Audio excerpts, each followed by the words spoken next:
গল্পবিন্যাস চ্যানেলে আপনাকে স্বাগত জানিয়ে পরিবেশন করতে যাচ্ছি একটি ভৌতিক গল্প। মোহাম্মদ জাফর ইকবালের রচনায় আজকের ভৌতিক গল্পের নাম গাড়ি। তাহলে বন্ধুরা শুনতে থাকুন আজকের ভৌতিক গল্প গাড়ি।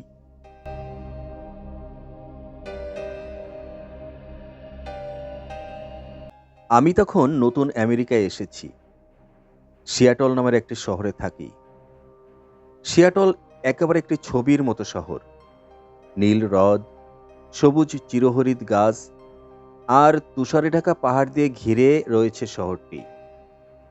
দেখে মন জুড়িয়ে যাবার মতো অবস্থা। আমার কিন্তু একেবারেই দম বন্ধ হয়ে যাওয়ার অবস্থা।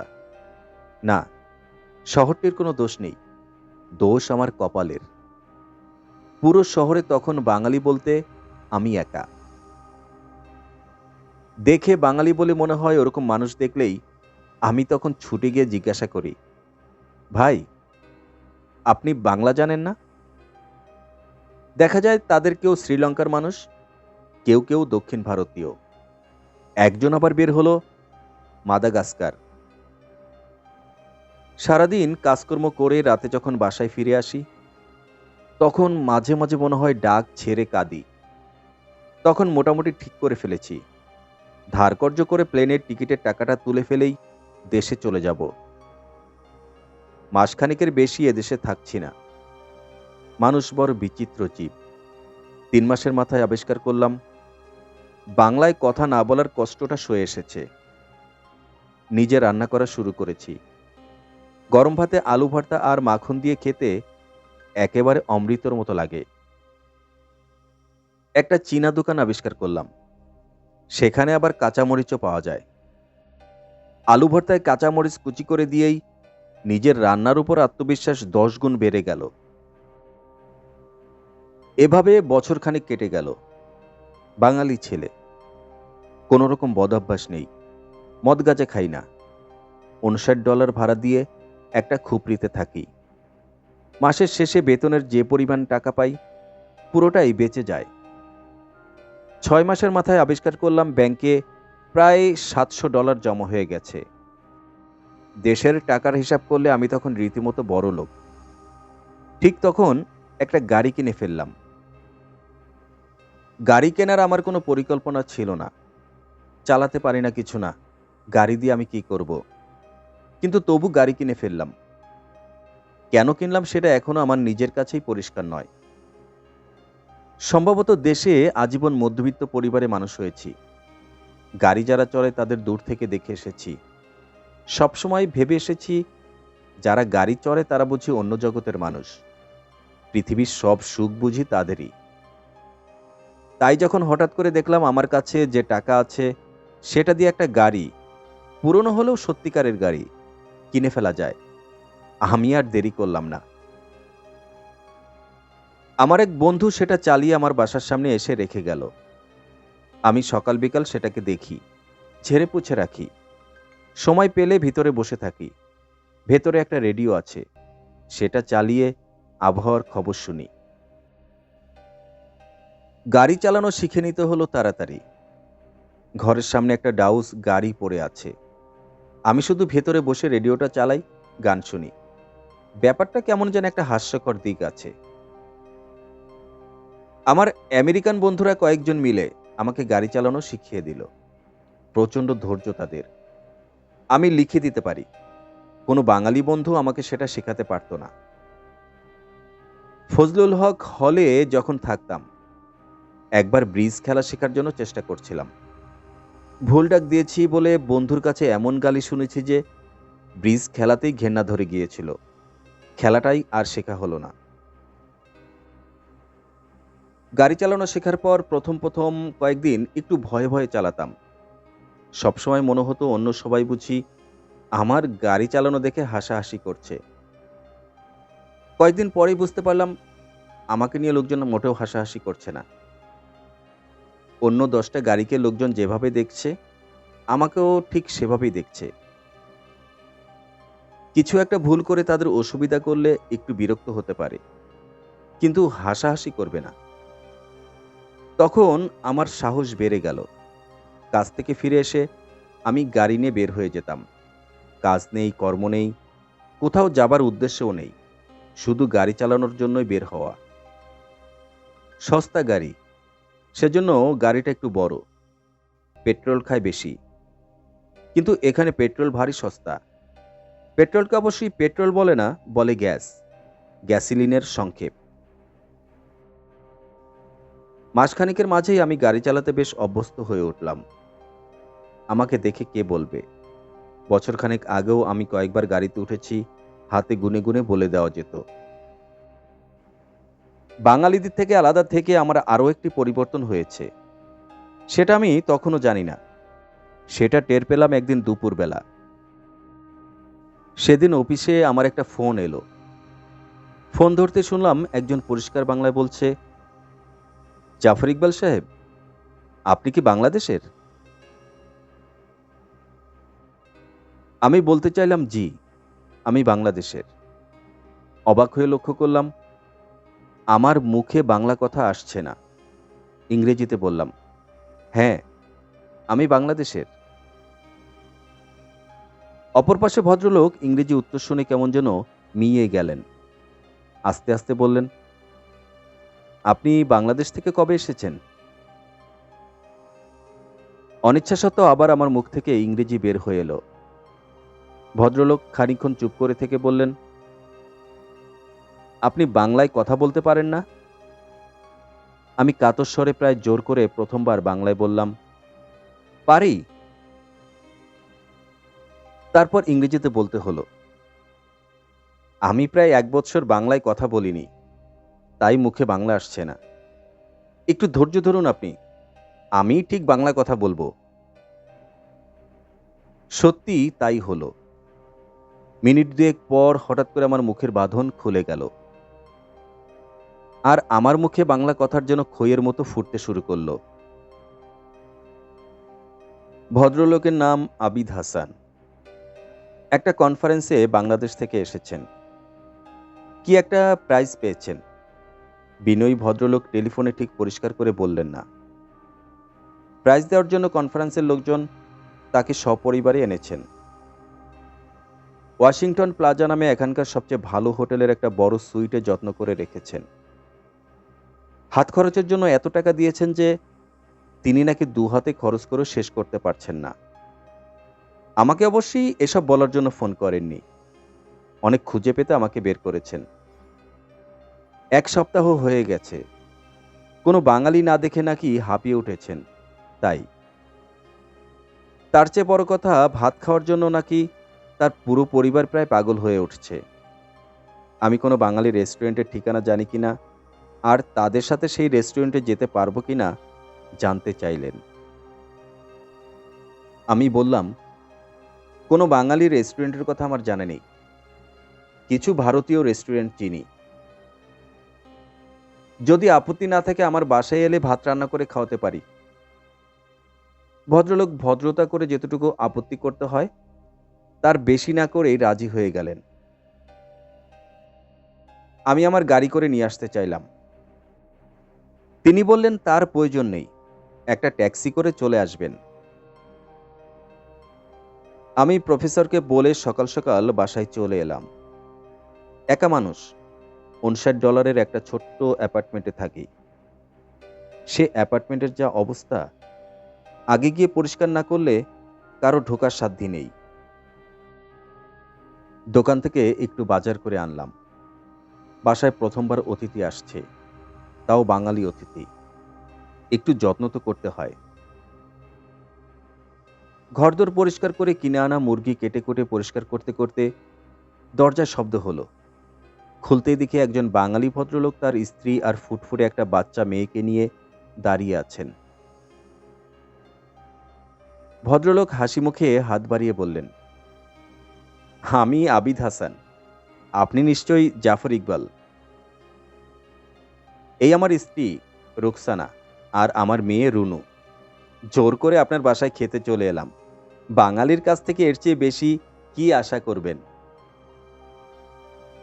আমি বললাম, কি যে বলেন আপনি, আমি 1 বছরের উপরে কোনো বাঙালিকে দেখিনি, আজ আপনাদের দেখলাম। তাও ভেজাল বাঙালি নয়, একেবারে খাঁটি বাংলাদেশের বাঙালি। বাচ্চা মেয়েটি তার মায়ের হাত ধরে দাঁড়িয়েছিল। ভেতরে ঢুকে একটু অবাক চোখে এদিকে ওদিকে তাকালো। আমি বললাম, আপনারা আসবেন জানলে ঘরদোর আরো আগে থেকে পরিষ্কার করে রাখতাম। ভদ্রমহিলা বললেন, অনেক পরিষ্কার আছে, একা মানুষের বাসা এর চেয়ে পরিষ্কার থাকলে ভালো দেখায় না। আমি বললাম, বাঁচালেন আপনি। আপনারা একটু বসুন, আমি দেখতে দেখতে রান্না শেষ করে ফেলব। খেতে পারবেন কিনা জানি না, কিন্তু রান্না হয়ে যাবে। ভদ্রমহিলা বললেন, ছি, আপনি কি রাঁধবেন? এত তাড়াহুড়ো করে তাহলে এলাম কি জন্য? কোথায় রান্নাঘর দেখিয়ে দিন আমাকে। আমার কোনো আপত্তি না শুনে তিনি কোমরে শাড়ি পেঁচিয়ে রান্না শুরু করে দিলেন। আমি খুব যে আপত্তি করেছিলাম সেটা দাবি করব না। একজন বাঙালি মহিলার রান্না কতকাল খাই না, হেলা করে সেই সুযোগ নষ্ট করার কি অর্থ হতে পারে? বসার ঘরে আমি ভদ্রলোক আর তার মেয়ের সঙ্গে কথাবার্তা বলতে থাকি। দেখা গেল ছেলেবেলায় তিনি আমার স্কুলে বছরখানেক পড়াশোনা করেছেন। আশ্চর্যের ব্যাপার, আমার অঙ্ক স্যার নাকি তাকেও অঙ্ক করিয়েছিলেন। ভদ্রলোকের মেয়েটি ভারী মিষ্টি, এদেশের বাচ্চাদের মতো ডানপিটে নয়। কেমন জানি একটা বাঙালি সুলভ কোমলতা আছে। আমি ছোট বাচ্চাদের সাথে ঠিক করে কথাবার্তা বলতে পারি না। ছোট বাচ্চারা যেতটুকু বুঝতে পারে বলে আমার ধারণা, দেখেছি তারা তার থেকে ঢের বেশি বোঝে। নেহায়েত প্রয়োজন না হলে আমি ছোট বাচ্চাদের ধারে কাছে যাই না। এ বাচ্চাটির বেলায় কিন্তু কিভাবে জানি আমার খুব ভাব হয়ে গেল। খুব সুন্দর করে কথা বলে মেয়েটি, কোনো পাকামো নেই, একটা শিশুসুলভ সরলতা আছে। তার সাথে কথাবার্তা হলো এরকম, ইকবাল চাচা, আপনি রান্না করতে পারেন? একটু একটু পারি, আব্বু তো পারে না। তোমার আম্মু নিশ্চয়ই খুব ভালো রান্না করতে পারে, সেজন্য তোমার আব্বু শেখেনি। খানিকক্ষণ চিন্তা করে বলল, আপনার বউ নেই? না। আপনার যখন বউ হবে, সে কি আপনার থেকে ভালো রান্না করবে? সেটা তো এখনো জানি না। তোমার কি মনে হয়? মনে হয় পারবে না, আপনার তো অনেক বেশি প্র্যাকটিস। তা ঠিক। অনেকদিন পর খুব ভালো করে খেলাম। রুকসানা ভাবি খুব ভালো রান্না করেন।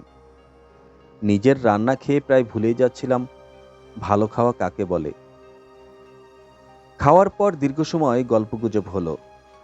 রুনু আমার গা ঘেঁষে বসে থেকে আমাদের গল্প শুনতে শুনতে একসময় আমার গায়ের উপর ঘুমিয়ে পড়ল। ঘুমন্ত শিশুর মুখে এত নিষ্পাপ একটা ভাব থাকে আমার জানা ছিল না। বাচ্চা মেয়েটিকে দেখে কেন জানি আমার বুকের ভেতর মমতায় টনটন করতে থাকে।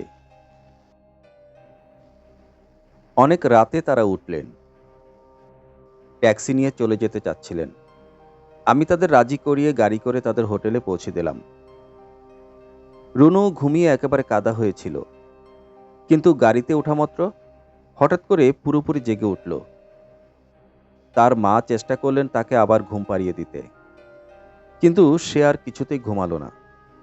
পেছনের ছিটে জলজলে চোখে চুপচাপ বসে রইল। সারা সন্ধে আমার সাথে কথা বলেছে, কিন্তু এখন কেন জানি সে আর একটি কথাও বলল না। ওয়াশিংটন প্লাজাতে নামিয়ে দেওয়ার পর দেখলাম সে তার বাবার ঘাড়ে মাথা রেখে আবার ঘুমিয়ে গেছে।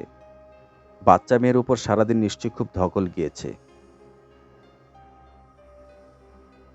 পরদিন খুব সুন্দর রোদ উঠল। দেশের লোকজন রৌদ্রোজ্জ্বল দিনের কদর করে না, প্রতিদিনই রোদ উঠলে তার কদর করবেই বা কেন? সিয়াটল শহরে সমুদ্রের জল হাওয়ার স্পর্শ, প্রতিদিনই থমথমে বৃষ্টি। তাই হঠাৎ করে রোদ উঠলেই কেমন জানি ভালো লাগতে থাকে। এই শহরের সুন্দর দিনে আরও একটি ব্যাপার ঘটে। শখানেক মাইল দূরে মাউন্ট রেইনিয়ার নামের একটি পর্বতের চূড়া আছে, সেটি দেখা যায়। ভারী সুন্দর সেই পাহাড়ের চূড়া, আজও সেটা দেখা যেতে লাগলো। ঝকঝকে পাহাড়ে ধবধবে সাদা বরফের আভরণ, অপূর্ব একটি দৃশ্য। এমন দিনে কাজ করতে ইচ্ছা করে না। খোঁজ নিয়ে জানলাম আমার প্রফেসর আজকে আসেননি। ফাঁকি দেওয়ার জন্য এর চেয়ে ভালো দিন আর কোথায় পাওয়া যায়। বের হবার আগে আমি আবিদ সাহেবের হোটেলে ফোন করলাম। ভাবি ফোন ধরলেন। আবিদ সাহেব কনফারেন্সে বের হয়ে গেছেন। ভাবি তার মেয়েটিকে নিয়ে বের হবেন, একটু হাঁটাহাঁটি করবেন। আমি জানতে চাইলাম তারা কোথাও যেতে চান কিনা, আমি নিয়ে যেতে পারি। শুনে ভাবি খুব খুশি হয়ে উঠলেন। তিনি একা কোথাও যেতে চান না। এদেশে হাঁটাহাঁটি করতেও তার নাকি খুব ভয় লাগে। তাদের নিয়ে আমি একটু ঘোরাঘুরি করলাম। ভাবি একটু কেনাকাটা করলেন। মেয়েটি আমার হাত ধরে আপন মনে কথা বলে যেতে থাকে। ভারী ভালো লাগে শুনতে। চোখ বড় বড় করে হাঁটতে থাকে। এক জায়গায় রাস্তার মোড় ঘুরতেই হঠাৎ আবার দূরে মাউন্ট রেইনিয়ারকে দেখা গেল। মেয়েটি আগে কখনো পাহাড় দেখেনি। জিজ্ঞাসা করলাম, রুনু, যাবে তুমি মাউন্ট রেইনিয়ার দেখতে? মেয়েটির চোখ বড় বড় হয়ে যায়। কাছে থেকে? হ্যাঁ। একেবারে অনেক কাছে থেকে? হ্যাঁ। নিঃশ্বাস বন্ধ হয়ে আসে মেয়েটির। মায়ের মুখের দিকে তাকিয়ে বলে, আম্মু যাবে? ভাবি কিছু বলার আগেই আমি বললাম, চলুন ভাবি, আপনাদের নিয়ে যাই। মাত্র 100 মাইল দূর এখান থেকে, পাহাড়ি রাস্তা, তাই একটু সময় নেবে, তবু 3 ঘন্টায় পৌঁছে যাব। রুনু তার মায়ের হাত ধরে লাফাতে থাকে। চলো মা যাই, চলো মা যাই। ভাবি একটু দোটানায় পড়ে গেলেন। যাবার ইচ্ছে আছে, কিন্তু এভাবে হঠাৎ করে এত দূরে চলে যাবার সিদ্ধান্ত নিতে পারছেন না। রুনুকে শান্ত করার জন্য বললেন, তোর আব্বু আসুক, জিজ্ঞাসা করে দেখি। আমরা সবাই মিলে ফিরে এলাম হোটেলে, আবিদ সাহেবের জন্য। আবিদ সাহেব না এসে একটা টেলিফোন করলেন। কি নাকি কাজ পড়েছে, আসতে দেরি হবে। রুনু মাউন্ট রেইনিয়ার দেখতে যেতে চাইছে শুনে ভাবিকে বললেন, ওকে নিয়ে চলে যেতে, আমার যদি কোনো অসুবিধা না হয়। ভাবি খানিকক্ষণ ইতস্তত করে বললেন, গাড়িতে চললেই তার একটু পরপর পেট্রোলের গন্ধে কেমন জানি বমি বমি লাগে। আমায় বললেন রুনুকে নিয়ে চলে যেতে, আমাকে জ্বালাতন করতে পারে, আগে থেকে সাবধান করে দিলেন। সেটা শুধুমাত্র কথার কথা। রুনু চমৎকার মেয়ে, জ্বালাতন করা শেখেনি। আমার সাথে মাত্র একদিনের পরিচয়। আমাকে এভাবে বিশ্বাস করে বাচ্চা মেয়েটিকে সারাদিনের জন্য ছেড়ে দেওয়ায় আমি খানিকটা অভিভূত হয়েছি সত্যি। কিন্তু আমি ঠিক এইভাবে রুনুকে নিয়ে যেতে চাইছিলাম না। সাথে অভিভাবক থাকলে ভালো হয়। শিশুদের নিয়ে আমার একেবারে কোনো অভিজ্ঞতা নেই। কিন্তু রুনুর প্রবল উৎসাহে আমি আর না করতে পারলাম না। আমি আর দেরি না করে রুনুকে নিয়ে তখনই রওনা হয়ে গেলাম। মেয়েটির খুশি দেখে কে? বরফে পাহাড় ঢাকা দেখবে কাছ থেকে। এর চেয়ে উত্তেজনার ব্যাপার একটা বাচ্চা মেয়ের জন্য আর কি হতে পারে? রুনুর একটানা কথা শুনতে শুনতে তাকে নিয়ে গাড়িতে উঠলাম। গাড়িতে ওঠার সাথে সাথে একটা আশ্চর্যজনক ব্যাপার ঘটল। মেয়েটি হঠাৎ করে চুপ করে গেল। আমি অবাক হয়ে দেখলাম, সে কেমন যেন জ্বলজ্বল চোখে আমার দিকে তাকিয়ে আছে। আমার মনে পড়ল, কাল রাতেও গাড়িতে উঠে সে ঘুম ভেঙে জ্বলজ্বল চোখে বসেছিল। আমি একটু অবাক হয়ে জিজ্ঞাসা করলাম, রুনু, কি হয়েছে? সে কোনো কথা বলল না। আবার জিজ্ঞাসা করতে মাথা নেড়ে ইংরেজিতে বলল, কিছু হয়নি।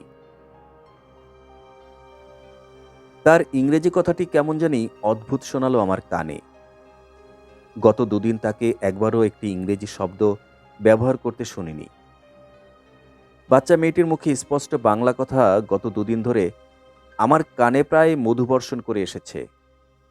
শুধু তাই নয়, এই মুহূর্তে সে যে ইংরেজি কথাটি বলেছে তার উচ্চারণ বিশুদ্ধ আমেরিকান উচ্চারণ। আমি আর চোখে রুনুকে একবার দেখে গাড়ি ছেড়ে দিলাম। ছোট বাচ্চাদের বোঝা খুব মুশকিল। শহরের ভিড় কাটিয়ে ফ্রিওয়েতে উঠে গাড়ি ছোটালাম দক্ষিণে।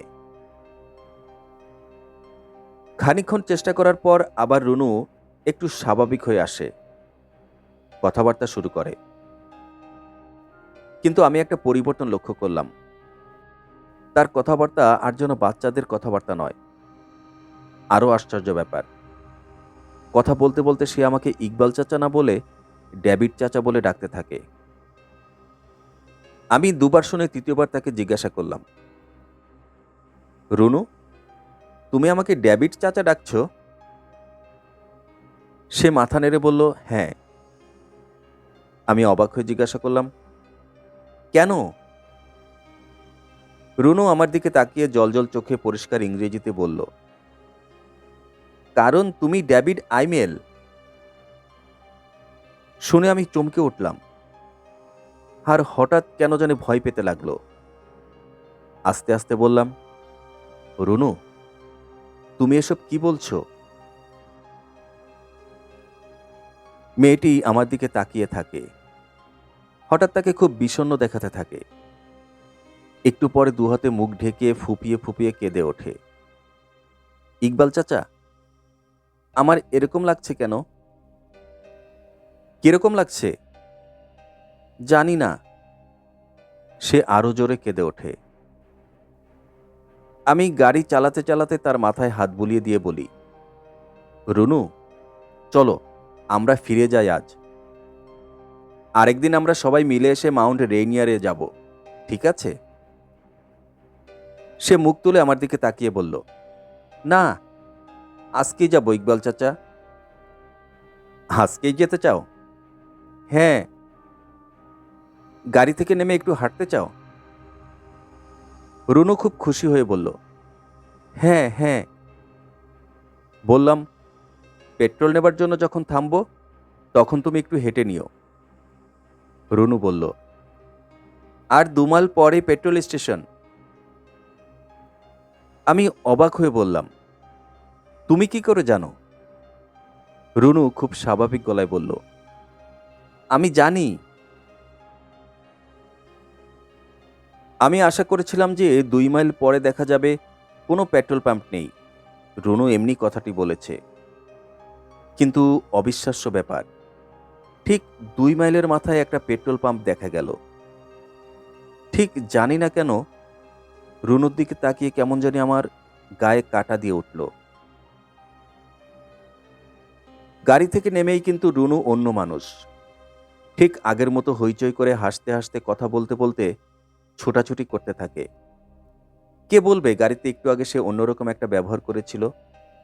আমার মনটা একটু হালকা হয়ে আসে। মিনিট 10 পর রুনুকে ডেকে বললাম, চলো গাড়িতে ওঠো। সে সাথে সাথে কেমন যেন বিবর্ণ হয়ে ওঠে, কিন্তু কোনো কথা না বলেই খুব ধীরে ধীরে গাড়িতে উঠে বসে। আমি দেখলাম সে শক্ত কাঠ হয়ে গাড়িতে বসে আছে। চোখ দুটো আবার আগের মতো জ্বলজ্বলে। মাউন্ট রেইনারে পৌঁছাতে পৌঁছাতে বেলা 3টা বেজে গেল। যদি ছুটির দিন হতো এখানে তিল ধরানোর জায়গা থাকতো না। আজ কিন্তু সেরকম ভিড় নেই। গাড়িটা এক জায়গায় পার্ক করে আমি রুনুকে নিয়ে নামলাম। নেমে রুনুর খুশি দেখে কে! মাউন্ট রেইনিয়ার এত সুন্দর একটি পাহাড়, যে না দেখেছে তাকে বোঝানো মুশকিল। পাইন গাছের সারির পেছনে ধবধবে সাদা বরফের হিমবাহে ঢাকা একটি অপূর্ব পাহাড়। পাহাড়ের চূড়ায় একটি মেঘ আটকে আছে, যেন যাই যাই করে যেতে পারছে না। আমি রুনুকে নিয়ে হেঁটে হেঁটে বেশ খানিকটা উপরে উঠে গেলাম। রুনু কখনো তুষার দেখেনি। মাইলখানেক হেঁটে গেলে তুষার দেখা যায়। রুনু যেতে পারবে কিনা তা নিশ্চিত ছিলাম না, কিন্তু সে দিব্যি হেঁটে গেল। পাহাড়ের পাদদেশে ধবধবে সাদা বরফ দেখে তার খুশি দেখে কে! বরফে লাফিয়ে ঝাঁপিয়ে খেলে তার আর আশ মেটে না। ভাবি তাদের ক্যামেরাটি হাতে ধরিয়ে দিয়েছিলেন। সেটা দিয়ে তার ছবি তুলে পুরো ফিল্মটা শেষ করে ফেললাম। বেলা পড়ে যাচ্ছিল। একটু আগেও রোদে বেশ তাপ ছিল। এখন হঠাৎ করে ঠান্ডা পড়ে যেতে থাকে। আমাদের সাথে সেরকম গরম কাপড় নেই। আমি রুনুকে নিয়ে ফিরে আসতে থাকি। রুনুর নানা কিছু নিয়ে কৌতূহল। আসতে আসতে একটু দেরি হয়ে গেল। খানিকক্ষণ বিশ্রাম নিয়ে রওনা হওয়ার আগে ক্যাফেটেরিয়াতে কিছু খেয়ে নিলাম। আজকাল বাইরে খেতে আমার কোনো অসুবিধা হয় না। রুনু বেচারি অবশ্য বেশি সুবিধা করতে পারল না। রাতের খাওয়া সারল খানিকটা আলু ভাজা, অজ্ঞাত কারণে এটাকে বলা হয় ফ্রেঞ্চ ফ্রাই, আর একটা আইসক্রিম দিয়ে। গাড়ির কাছাকাছি এসে রুনু হঠাৎ কেমন জানি বিবর্ণ হয়ে যায়। আমার হাত ধরে বলল, আমি গাড়িতে উঠতে চাই না ইকবাল চাচা। আমি তার মাথায় হাত বুলিয়ে বললাম, কেন রুনু? আমার ভালো লাগে না। কেন? আমি জানি না। ওকে বুঝিয়ে রাজি করিয়ে গাড়িতে উঠালাম। গাড়িতে উঠেই সে শান্ত হয়ে গেল। আবার জলজলে চোখে সোজা হয়ে কাঠের মতো বসে রইল। মুখে আর তার একটি কথাও নেই। আমি স্টার্ট নেওয়ার আগে সে হঠাৎ পরিষ্কার ইংরেজিতে বলল, রাস্তায় একটু থেমো ডেভিড। আমি হঠাৎ কি মনে হলো জানি না, ড্যাশবোর্ডটা খুলে গাড়ির পুরনো কিছু কাগজপত্র বের করলাম। আগের মালিকের নাম ঠিকানা লেখা একটা পুরনো রেজিস্ট্রেশন ফর্ম দেখেছিলাম একসময়। ফর্মটি খুঁজে পেলাম। সেখানে গাড়ির আগের মালিকের দুজনের নাম লেখা রয়েছে, ডেভিড আইমেল এবং তার স্ত্রী ক্যাথি আইমেল। আমি কাগজগুলো তুলে রেখে ভয়ে ভয়ে রুনুর দিকে তাকালাম। সে জলজল চোখে একদৃষ্টে আমার দিকে তাকিয়ে আছে। আমাকে তাকাতে দেখে ইংরেজিতে বলল, চলো, ডেভিডকে রাস্তা থেকে তুলে নিতে হবে। ডেভিডকে? হ্যাঁ। ডেভিড কে? ডেভিড আইমেল। আমি জানি খুব নির্বোধের মতো হয়ে যাচ্ছে ব্যাপারটা, তবু জিজ্ঞেস না করে পারলাম না, তোমার নাম কি রুনু? রুনু শান্ত স্বরে বলল, ক্যাথি, ক্যাথি আইমেল। আমি নিঃশ্বাস আটকে রেখে গাড়ি স্টার্ট দিলাম। খোদা, ভালোই ভালোই পৌঁছে দাও আমাকে এবার। পাহাড়ে হঠাৎ অন্ধকার নেমে আসে। এবারও তাই হলো। হঠাৎ করে চারিদিকে অন্ধকার নেমে এলো। গাড়ির হেডলাইট ছাড়া আর কোনো আলো নেই। আঁকাবাঁকা রাস্তায় সেই আলো যেন অন্ধকারকে আরও বাড়িয়ে তুলেছে। আমি নিঃশ্বাস বন্ধ করে গাড়ি ছুটাতে থাকি। পাশের সিটে রুনু বসে আছে চুপচাপ। আমি শুনতে পাই আস্তে আস্তে সে কেমন যেন টেনে টেনে নিঃশ্বাস নিতে শুরু করেছে। আমি আর চোখে দেখার চেষ্টা করলাম, কিন্তু অন্ধকারে কিছুই দেখা যায় না। আস্তে আস্তে ডাকলাম, রুনু। কোনো উত্তর নেই। গলা উঁচিয়ে বললাম, রুনু, কি হয়েছে তোমার? হঠাৎ রুনু তীব্র স্বরে চিৎকার করে ইংরেজিতে বলল, চুপ করো নির্বোধ কোথাকার। আমি চমকে উঠি।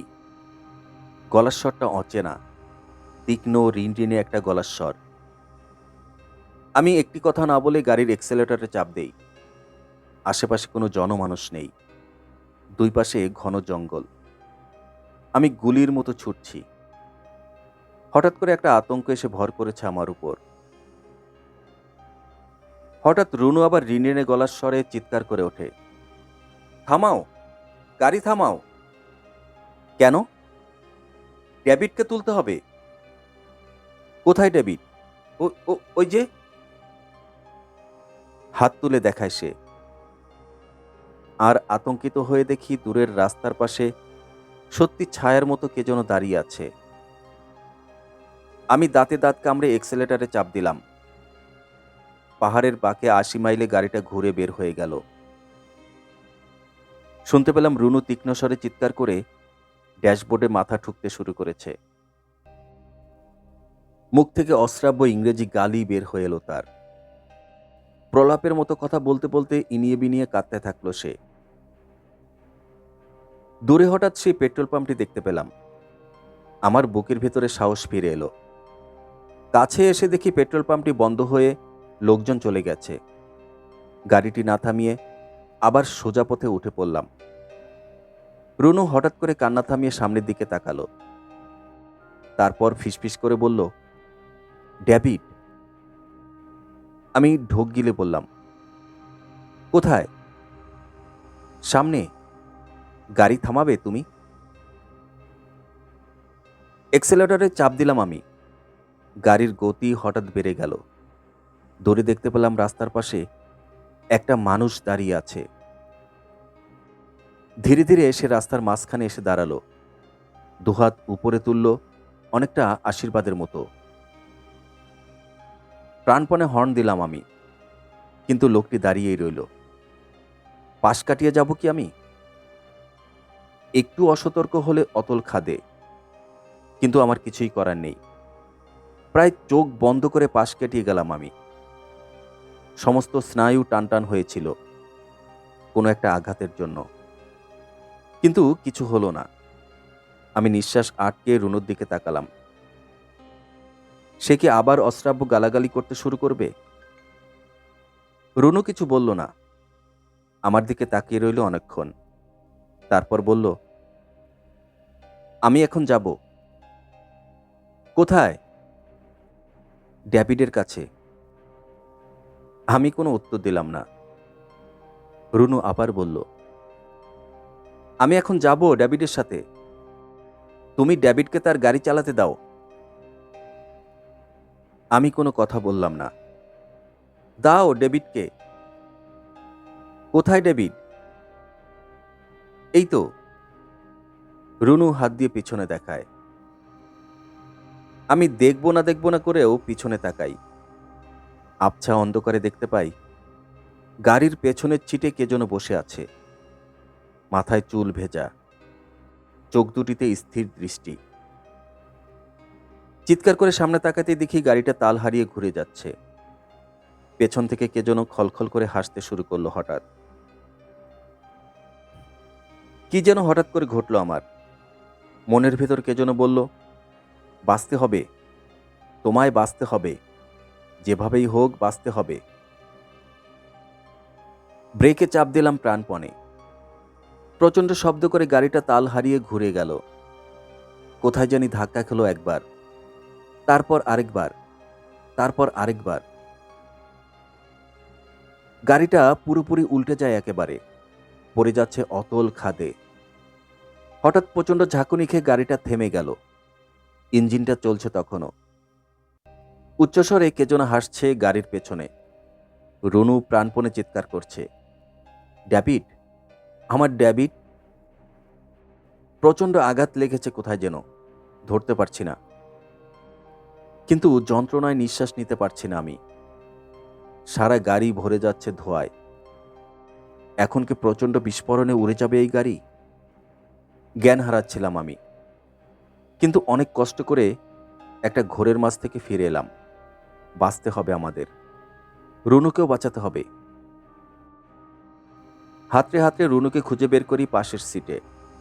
কোনো রকমের সিট বেল্ট খুলে তাকে টেনে আনি নিজের দিকে। তারপর দুজনে দরজা খুলে টেনে হিঁচড়ে বের হয়ে আসি গাড়ি থেকে। পেট্রোলের তীব্র গন্ধ এসে লাগে নাকে। ইঞ্জিনটা চলছে এখনো। আমি রুনুকে চাপটে ধরে হামাগুড়ি দিয়ে সরে আসতে থাকি। পায়ের কোথাও ভেঙে গেছে, রক্তে ভেসে যাচ্ছে শরীর। প্রচণ্ড যন্ত্রণায় জ্ঞান হারাবো যে কোনো মুহূর্তে। তার মাঝে আমি সরে যেতে থাকি এই অশুভ গাড়ি থেকে যতদূর সম্ভব। প্রায় 200 ফুট দূরে গিয়ে আমি থামলাম। আর ঠিক তখনই গাড়িটি প্রচণ্ড বিস্ফোরণে আগুন ধরে গেল। আগুনের লকলকে শিখায় দেখতে পেলাম গাড়ির পেছনের সিটে বসে কে যেন উল্লাসে নৃত্য করছে। সত্যি দেখছি আমি, নাকি আমার চোখের ভুল? রুনু হঠাৎ ফুপিয়ে কেঁদে উঠে বলল, ইকবাল চাচা, তুমি কেন আমাকে ছেড়ে চলে গিয়েছিলে? কেন? আমি তাকে ছেড়ে যাইনি, কিন্তু সেটা নিয়ে আর কথা বললাম না। শক্ত করে ধরে বললাম, আর কখনো তোমাকে ছেড়ে যাব না রুনু, কখনো যাব না।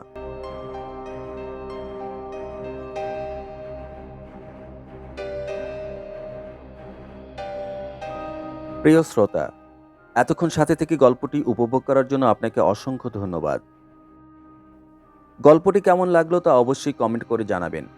গল্পটি যদি ভালো লেগে যায় তাহলে গল্পটিতে একটি লাইক দিয়ে গল্পটি শেয়ার করে দিবেন আপনার অন্যান্য বন্ধুদের মাঝে।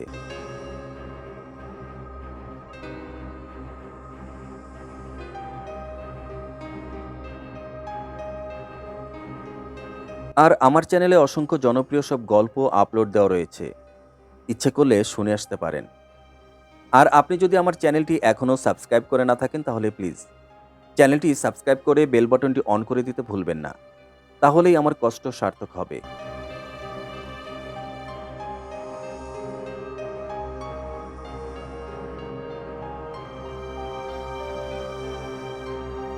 প্রিয় বন্ধু, অনেক কষ্ট করে গল্পগুলোকে রেডি করতে হয়, রাত জেগে রেকর্ডিং করতে হয়, এডিট করতে হয়।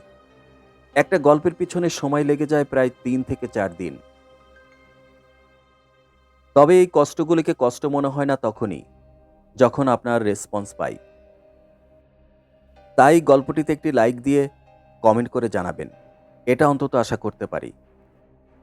আর চ্যানেলটি যদি এখনও সাবস্ক্রাইব করা না থাকে তাহলে প্লিজ চ্যানেলটি সাবস্ক্রাইব করে আমার সাথে থাকবেন, তাহলেই আমার কষ্ট সার্থক হবে।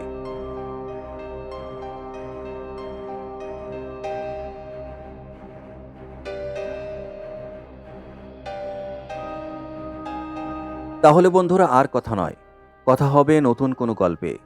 সে পর্যন্ত আপনারা ভালো থাকুন, সুস্থ থাকুন, দেশকে ভালোবাসুন, দেশের জন্য কাজ করুন।